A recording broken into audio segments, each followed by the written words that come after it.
बच्चों देखिए, अगला है ल्यप।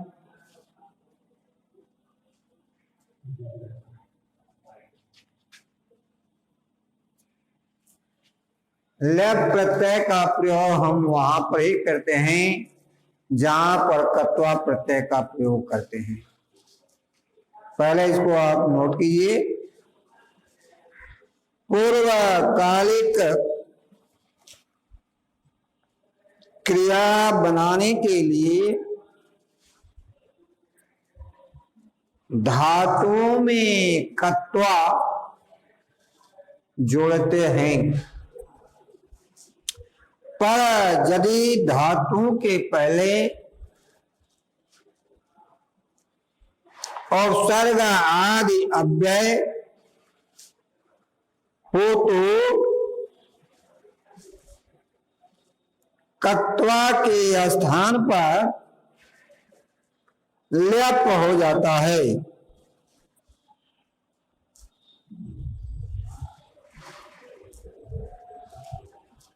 ल्यप में य अथवा त्य शेष रह जाता है।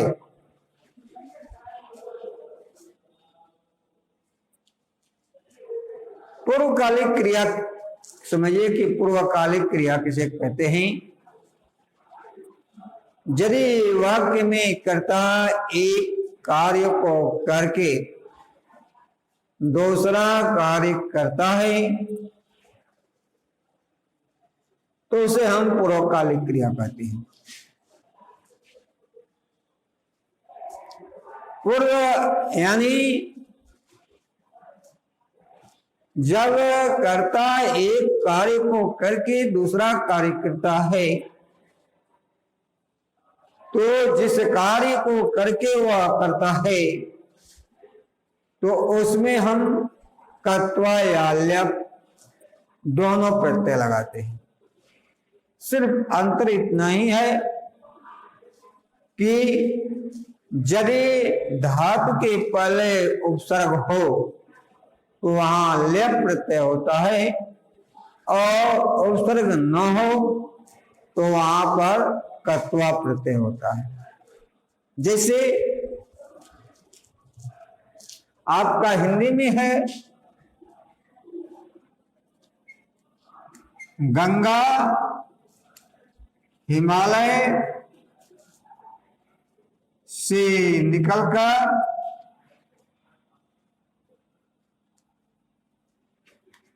बहती है।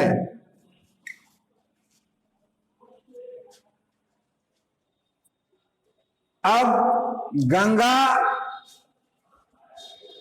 की संस्कृत हो गया गंगा, हिमालय से पंचमी विभक्ति तो हिमालयात, और आ गया निकलकर। गम माने होता है जाना और निर्गम माने होता है निकलना। यानी गम धातु में यदि हम निर और स्वर्ग को लगा देते हैं तो उसका अर्थ यह हो जाता है निकलना। तो चूंकि इस गम धातु में आपका इस गम धातु में आपका जो है निर उपसर्ग है तो इस गम में जो है आपका ल्यप प्रत्यय हो जाएगा। अर्थात इसका यह मतलब हो जाएगा कि यहां पर निर्गम्य होगा, निर्गत्वा नहीं होगा। क्या होगा? निर्गम्य होगा, निर्गत्वा नहीं होगा। यहां पर है निर्गम्य प्रवहति। और यही यदि आपका नि उपसर्ग नहीं होता, निर उपसर्ग नहीं होता तो आपका जो है गम धातु होती तो वहां पर गत्वा हो जाता। तो आप समझ रहे हैं कि कत्वा और लेप दोनों का कार्य होता है जब कर्ता एक कार्य को करके दूसरा कार्य करता है, या उस धातु के बाद कोर और शब्द आ जाता है। जब कोर और शब्द आ जाता है तो उस धातु में देखेंगे कि यदि आपका उपसर्ग है या नहीं है। यदि उपसर्ग है तो वहां पर लेप प्रत्यय होगा, और यदि उपसर्ग है तो उसमें कत्वा प्रत्यय होगा। बस इतना ही अंतर पड़ता है कत्वा और लेप प्रत्यय में। तो आप ध्यान दीजिए। लेकिन ये तो आपका हुआ अनुवाद बनाने की प्रक्रिया में कि आप कैसे अनुवाद यदि ऐसा आ जाता है तो बनाने के लिए। लेकिन जो आपकी परीक्षा में आता है प्रत्यय, क्योंकि परीक्षा में यही देता है आपको निम्नलिखित में से किसी एक की धातु और प्रत्यय लिखिए। तो उस हालत में आपको जो है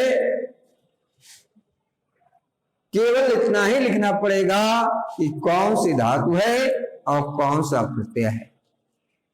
यदि उसके धातु के पहले बाद में आधा तो अथवा वा अधिक त्वा जुड़ जाता है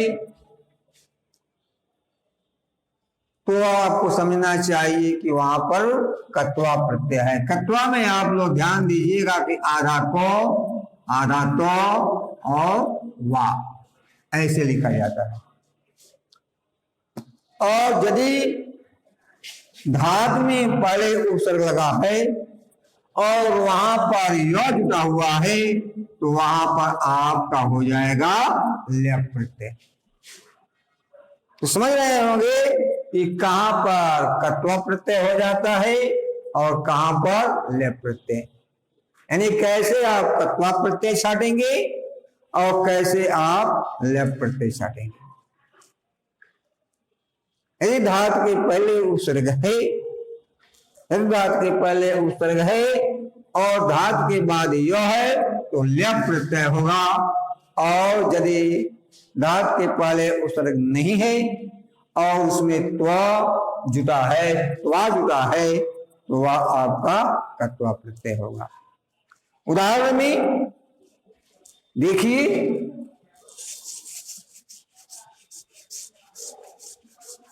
नोट कीजिए। यदि आपका प्रश्न आ गया अनुभूय,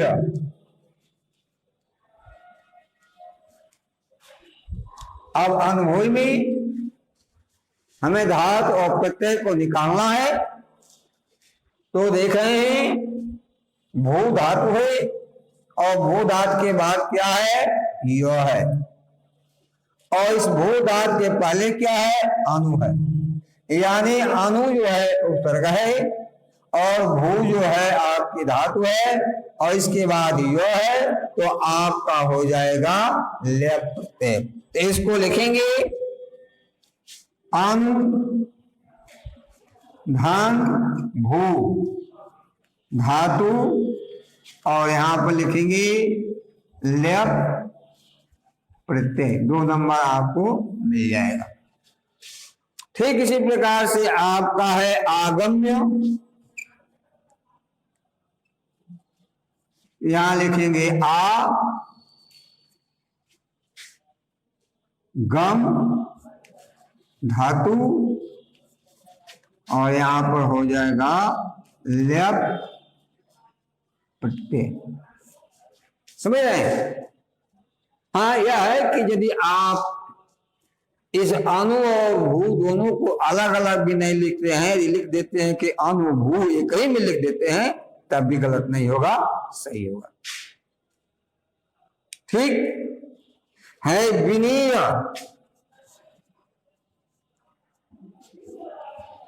वी धनी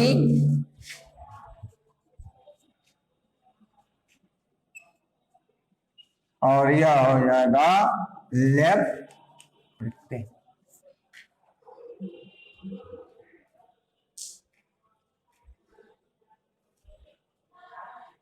आपृच्छ,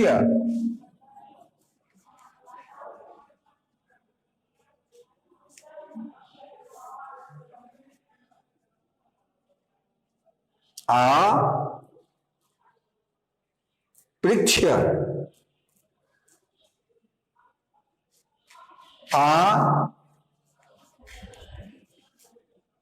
वृक्ष, धातु ल्यप प्रत्यय।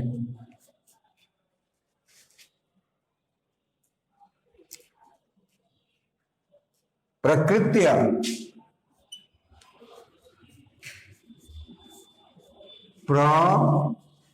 क्री धातु ल्यप प्रत्यय। प्राप्य,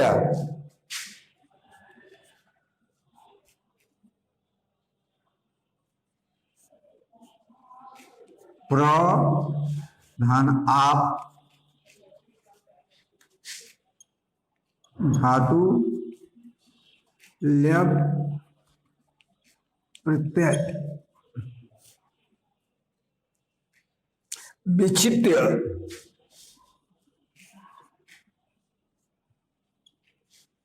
वी धनची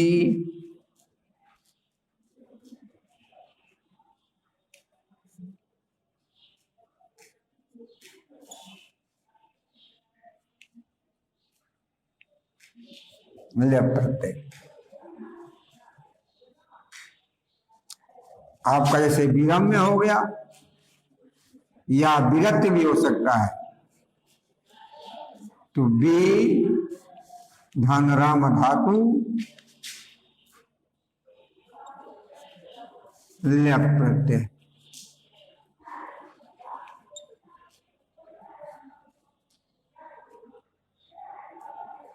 प्रणम्य,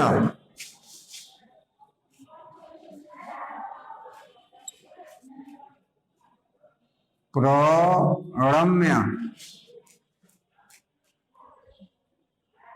या प्रौढ़त्य भी हो सकता है। प्रौढ़त्य, प्र धातु प्रधन नम धातु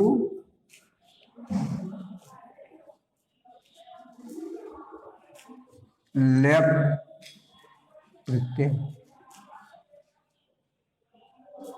उत्तीर्य,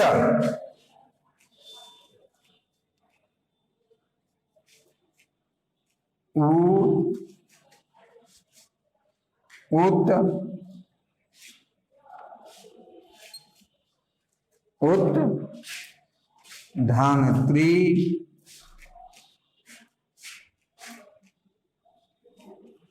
धातु लेप प्रत्यय। इस प्रकार से आपका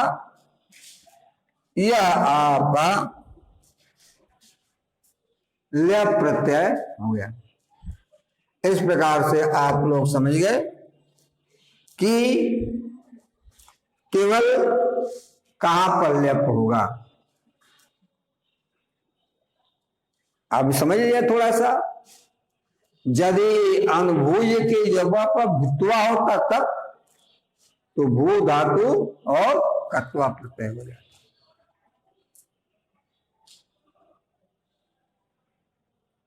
इसी प्रकार से क्री धातु के पहले कृत्वा भी होता तो क्री धातु और कत्वा प्रत्यय हो जाता। तो अब आप लोग समझ गए होंगे कि किस प्रकार से आपका कत्वा प्रत्यय होता है और किस प्रकार से आपका लेप प्रत्यय होता है। ठीक, यह कत्वा और लप प्रत्यय के बाद अगला प्रत्यय आपका आता है कत और कत्वत्व प्रत्यय।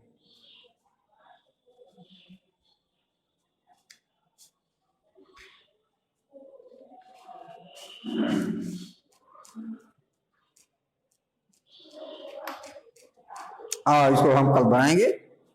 कत और कतवत प्रत्यय। आज बस इतना ही।